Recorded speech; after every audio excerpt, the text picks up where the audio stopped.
Bismillahirrahmanirrahim. Assalamualaikum warahmatullahi wabarakatuh.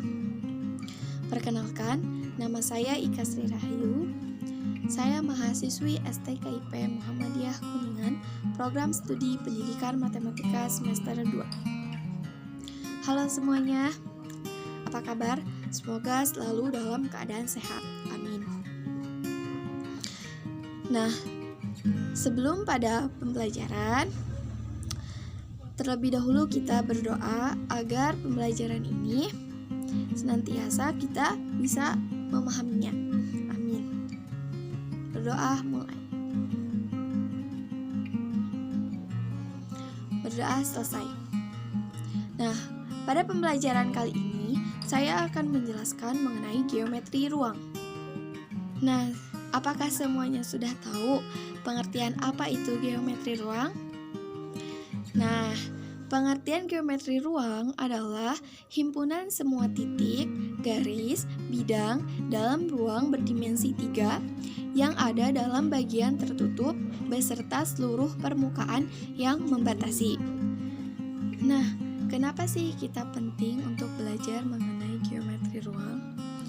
Nah, tujuan dari pembelajaran geometri ruang adalah yang pertama, mengembangkan kemampuan berpikir logis.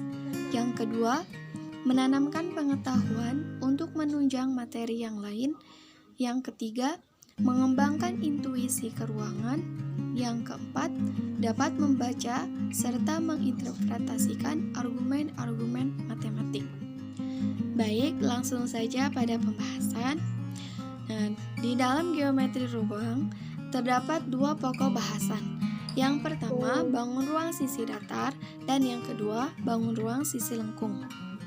Untuk bangun ruang sisi datar dibagi lagi menjadi 4. Yang pertama ada kubus, yang kedua balok, yang ketiga limas, dan yang keempat prisma. Untuk bangun ruang sisi lengkung dibagi menjadi 3. Yang pertama tabung, yang kedua kerucut, dan yang ketiga bola.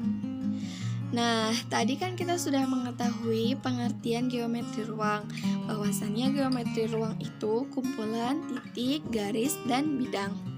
Nah, maka dari itu, di dalam geometri ruang atau bangun ruang seperti kubus, balok, dan yang lainnya, terdapat titik, garis, dan bidang. Nah, dari ketiga unsur tersebut, terdapat hubungan antara satu dan yang lainnya, atau kedudukan satu dan yang lainnya. Nah, di sini kita akan bahas kedudukan dari ketiga unsur tersebut. Yang pertama, kedudukan titik dengan titik.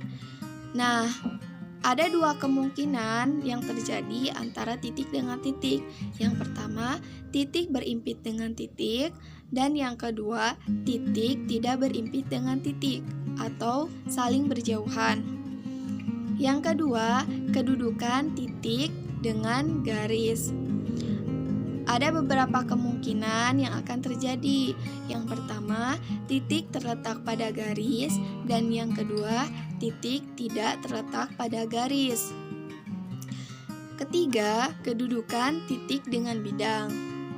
Nah, yang pertama, titik terletak pada bidang.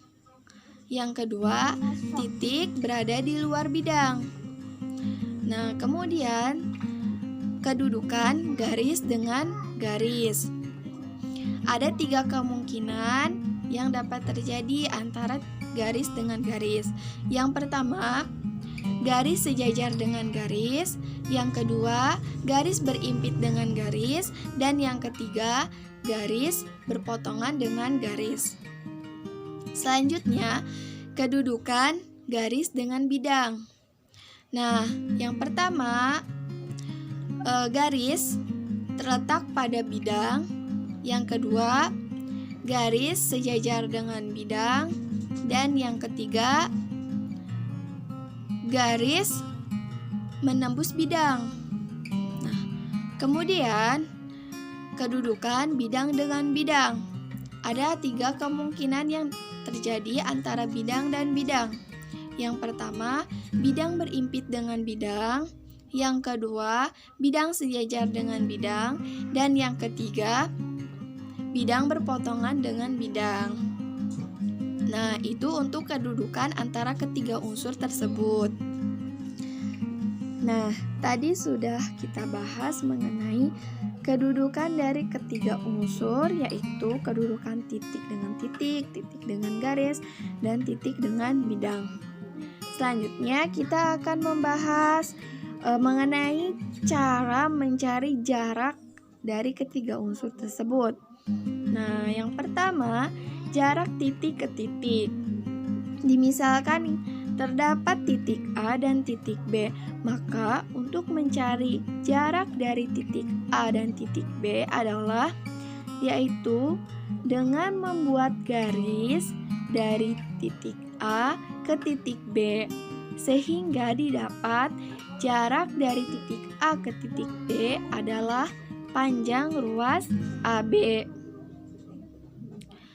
Nah, kemudian yang kedua, jarak titik ke garis. Jarak titik ke garis dapat kita ketahui atau dapat kita cari dengan cara membuat garis yang tegak lurus dari titik A ke pertengahan garis G atau kita sebut dengan titik P, dimisalkan dengan titik P. Nah, maka jarak dari titik A ke garis G adalah panjang garis AP. Kemudian yang ketiga, jarak titik ke bidang. Nah, sama seperti tadi, jarak titik ke titik dan titik ke garis, yaitu dengan membuat garis yang tegak lurus dari titik ke bidang tersebut. Nah, maka jaraknya yaitu garis yang menghubungkan dari titik ke bidang. Itulah jaraknya.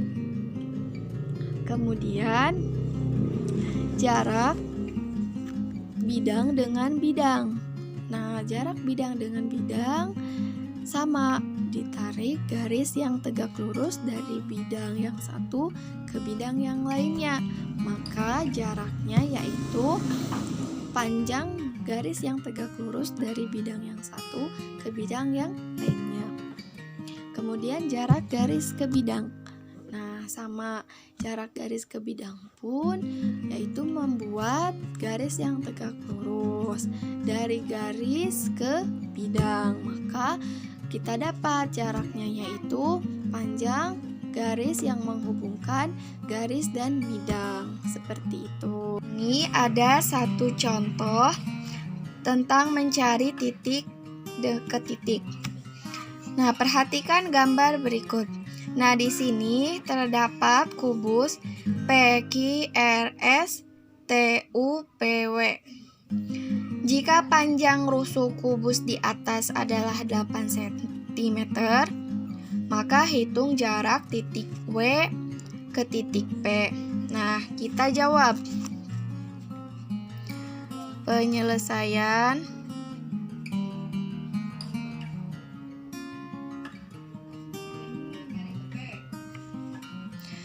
Nah, titik W ke titik P merupakan panjang garis PW. Garis PW merupakan panjang diagonal sisi kubus, maka dengan menggunakan teorema Pythagoras. Nah, kita gunakan teorema Pythagoras untuk menentukan panjang PW. PW sama dengan akar. Nah, PW jika kita ambil, nah ini yang ditanyakan, maka kita akan mendapat segitiga PTW. Nah, kita anggap PW itu adalah sisi miring, karena ini memang sisi miring ya.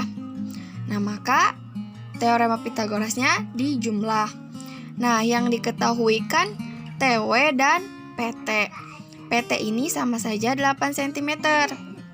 Maka PW sama dengan akar TW kuadrat ditambah PT kuadrat. Ingat ya, jika ditanyakan sisi miring, maka di sini dijumlah.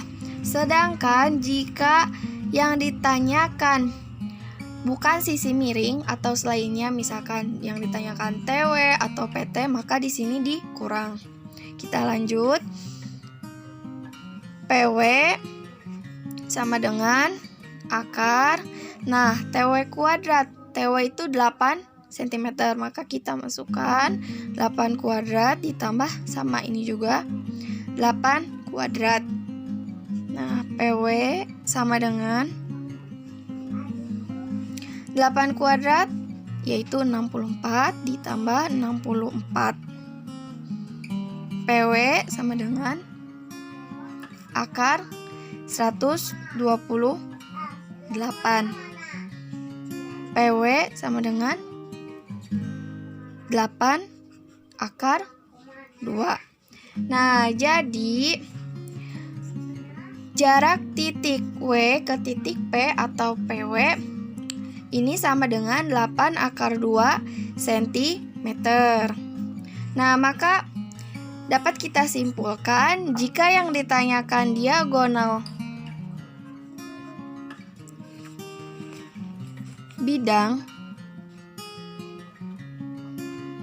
maka rumusnya A akar 2. Sedangkan jika ditanyakan diagonal ruang, maka rumusnya A